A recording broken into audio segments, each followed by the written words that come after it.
There are coastlines that celebrate life, and there are coastlines that quietly hold tragedy beneath their waves. That morning, Azure Break Cove was the second kind. The sky shimmered with a pale, hesitant sunlight. Gulls screeched overhead, dancing in lazy circles. The waves rolled slow and heavy, as if dragging secrets from deeper waters. But under that calm surface, something was wrong. At first, the sound was faint, a sharp, desperate clicking, carried across the shoreline like a Morse code of pain. Most people didn't notice. Those who did tried to ignore it. Until a boy pointed toward the rocks and yelled, "Mom, something's in there, something big." A small crowd gathered near the jagged rock formation that jutted out into the water like the ribs of a giant sea creature. Wind slapped against the cliffs, and sea spray shimmered in the air. Then they saw it. A dolphin, young, maybe 3 years old, wedged between two massive boulders, its sleek grey body scraped raw. Its tail thrashed hopelessly, splashing water into the air. Each time the tide pushed forward, the rock squeezed tighter. A trapped breath, a trapped creature, a trapped life. A fisherman muttered, "Damn, it's stuck deep." Another scoffed, "Leave it. Tide'll take it out eventually." The boy's mother flinched. "Take it out? It'll die before that." The clicking sounds grew louder, sharper, each one a cry, each one a plea that bounced off the stone walls and into the open sky. Yet no one stepped forward. People murmured in tense clusters. A tourist woman. Shouldn't we call someone? A local man. Coast Guard is hours away. Another man shrugged. Let nature handle nature. A teenager recorded on his phone. Dude, this'll go viral. The dolphin struggled harder, its body trembling. Foam formed near its blowhole. Its skin dried quickly under the sun. Every minute mattered. A middle-aged diver approached, hands on hips. "I'd go in, but those rocks will crush whoever tries." Another voice. "You touch it wrong and you'll injure it more."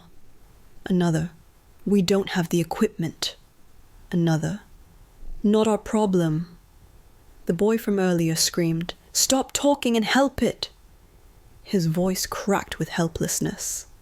The dolphin's clicking turned into a soft, choking whistle.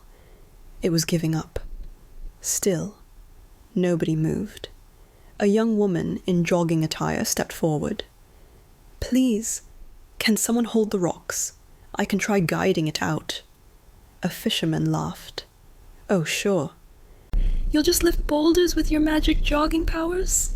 Someone else added, "Lady, do you even know what you're doing? Dolphins break their ribs easily." Arguments began to erupt. "You're all cowards.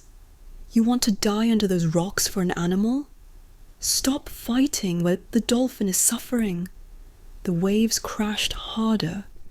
The tide was shifting. If it rose too fast, it would push the dolphin deeper into the crevice, crushing it. The jogger whispered, trembling, "It's going to die."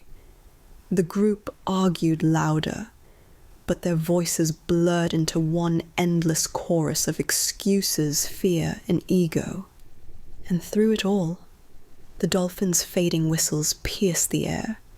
Then, from behind the dunes, someone approached. Slow steps, quiet presence. No one noticed her at first. A woman mid-40s, sun-scorched skin, hair pulled back into a low braid. She wore faded cargo pants, boots smeared with seawater, and a weather-beaten jacket with an old patch stitched onto the sleeve, a patch most people wouldn't recognize anymore.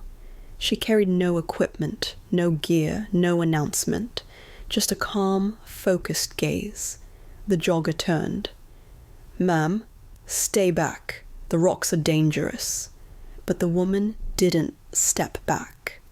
She only observed the trapped dolphin with an expression that made the entire shore seem to hush. The fisherman scoffed. "We've been at it for half an hour. There's nothing to do." Another added, "Who even are you?" The woman remained silent for a long moment. Then she stepped closer to the rocks. The wind changed. The woman kneeled, placing her hand gently in the water. The dolphin turned its head slightly, as if recognizing something in her presence. The boy whispered, "Mom, she's not scared." But the fisherman barked, "Hey, lady, don't get yourself smashed, or worse, make the dolphin panic." More murmurs rose. "She has no rope, no wetsuit, no training. She's going to make it worse." Finally, someone snapped, "Who do you think you are?" The woman didn't raise her voice, didn't look offended, didn't even turn towards them. Instead, she placed her palm on a rock and spoke quietly. "I'm someone who's done this before." A teenage girl frowned. "Done what?" The woman finally looked up. The jogger blinked. "Those are specialized rescue operations." A fisherman laughed harshly. "That unit disbanded years ago. The old Marine rescue team? Come on. That was just a myth." But the woman reached into her jacket pocket, and when she pulled it out, the entire crowd froze. A metal tag, age scratched but unmistakable, gleamed in the sun. A retired Marine rescue credential, stamped with a call sign that had once been known up and down the coast. The jogger whispered, "No way. I've heard stories about her. She used to—" But the woman, Siren, stood before anyone could finish. "Now stop arguing," she said softly, "and let me help the dolphin." The crowd went silent. The sea seemed to hold its breath, and Siren stepped toward the rocks like someone returning to an old battlefield she thought she'd left behind. She moved with precision, kneeling beside the dolphin, studying every scrape, every shallow breath, every tremor in its tail. Her voice was steady. Dehydration, rib stress, early panic response, and she reached under the rock. "It's caught on a fishing line." The fisherman paled. "That wasn't us. I'm not here to blame anyone," she said. "I'm here to save it, but I need hands, controlled hands." The crowd exchanged looks. "You want us to help? We'll mess it up. We don't know what to do." Siren touched the dolphin's rostrum gently. "If I do this alone, we'll lose it." The boy stepped forward first. "I'll help." His mother pulled him back. "No, honey." But Siren shook her head. "I need someone small to hold the support rope once I place it. He'll be safe." Then she stood and addressed the crowd. "If you're going to help, listen to every word I say. If you can't, step back." The jogger stepped forward. "Tell me what to do." A diver followed. "I can hold the boulder if needed." More hands rose, fear dropping, courage rising. Siren nodded, her calm giving them strength. "Good." Because the tide is rising fast, and in 21 minutes, her eyes softened, the first crack in her stoic exterior. "This dolphin won't make it." The crowd inhaled sharply. The rescue had begun, and the sea roared like a warning. Just as Siren organized the volunteers, a loud horn echoed across the cove. A small marine patrol boat cut through the water, its blue beacon flashing. 2 uniformed officers jumped out, splashing into the shallows. "Everyone step back," the lead officer shouted. "We've got this." But when he approached the rocks and saw the trapped dolphin wedged deep under the rising tide, his confidence cracked. "We don't have the equipment," the younger officer whispered. Siren didn't turn. "You're late." The lead officer stiffened. He recognized her. Everyone did now. "Siren, I thought you retired." "So did I," she replied softly. "But this dolphin doesn't care about my retirement." The officer swallowed his pride. "What do you need?" Siren's answer was immediate. "Stabilization lines, splint pads, and your strongest pair of hands." Instead of arguing, the officer nodded and motioned to his team. For the first time that day, humans finally aligned with a single purpose. The waves crashed harder, spray soaked the rocks. The dolphin's breathing weakened, each exhale sharp and fragile. Siren knelt beside it, whispering, "Stay with me. I know it hurts." Then she turned to the volunteers and officers. "On my count. Rock pressure, down, line lift, ready. Support hands. Brace."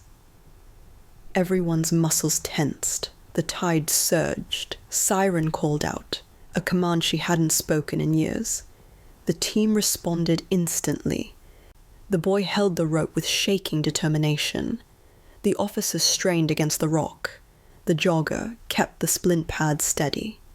Siren slid her arm beneath the dolphin's side, guiding gently, carefully. "Slow, slow. Don't let it twist." The rock shifted. A sickening crack echoed. Someone screamed, "It's slipping!" The tide pushed violently. The dolphin shrieked in panic. Water swirled, foam rising, chaos exploding. Siren gritted her teeth. "Hold the line! It's okay, stay with me!" The crowd yelled. The officers strained. The boy trembled, refusing to let go. Siren braced herself and pulled. For one terrifying moment, everyone thought the dolphin was gone. And then, a burst of spray shot upward. The dolphin slid free into the open water, collapsing into Siren's arms with a weak but steady whistle. Cheers erupted across the cove. The officers sagged in relief. The boy cried openly. Even the fishermen wiped their eyes. But Siren wasn't done. "We need to keep it upright," she said, cradling the dolphin's head. "Let it breathe." The team helped her float the dolphin gently out into deeper, calmer water. It circled slowly, regaining its strength. Then, with a final soft chirp, it brushed its side against Siren's hand, a gesture of gratitude, and swam away into the blue. The crowd stood silent, humbled. The lead officer approached Siren. "You never lost it," he said quietly. "Your old team would be proud." Siren looked at the horizon. "They were the brave ones. I just learned from them." The boy tugged her sleeve. "Ma'am, thank you for not giving up on it." Siren knelt down. "Never give up on something that can't speak for itself." The fishermen gathered nearby, heads lowered. "We were wrong," one admitted. "We should have helped earlier." Siren didn't scold them. She simply replied, "You can start helping now. This coast needs protectors." And somehow they understood. As Siren walked away from the cove, the waves gently brushed the shore, like the ocean whispering its own thank you. And the narrator speaks. Compassion isn't about having the perfect tools. It's about the moment you choose to step forward when everyone else steps back. Sometimes the quietest rescuer becomes the loudest echo of hope. The sea glimmered. The world felt a little kinder, and somewhere beyond the waves a dolphin swam free, because one woman refused to stay retired when a life needed her.